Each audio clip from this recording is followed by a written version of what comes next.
Now this is New York City, not exactly the Big Three's backyard, of course that's in Detroit. However, that didn't stop them from strutting a very strong strut.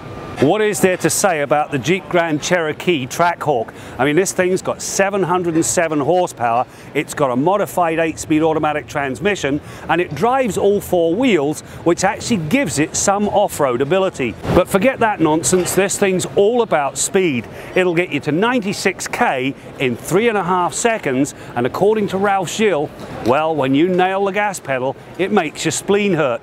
I say bring the Trackhawk on, because the one thing it does do very effectively, it makes the Bentley Bentayga the former fastest SUV in the world. Continuing the mega horse theme was of course the Challenger SRT Demon. Now this thing gets the same 6.2 litre supercharged V8, but this time it's good for 840 horsepower. Now that'll get you to 100k in 2.5 seconds, and it does the standing quarter mile in 9.65 seconds. That is simply astounding. Now interestingly, if you want to drag race that thing, you actually have to put a roll cage in because it's too fast to qualify without one. Now that's what you call trivia. It also sucks in over 30,000 litres of air when you've got that supercharger roaring at its max.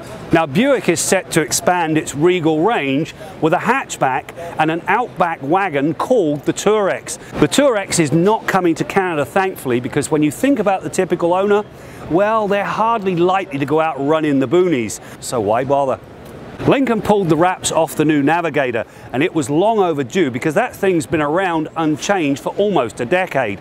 The one big change, all aluminum body, a 450 horsepower V6, and technology galore. I mean, everything from a 30-way seat right the way through to a system that will back a trailer into a tight parking spot without the driver having to lift a finger.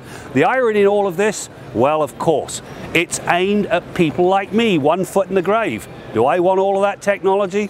Nope, and I don't think they will either. So there you have it. The story here, horsepower, horsepower, and yet more horsepower. And in each case, it makes a significant difference to a vehicle that was already highly regarded.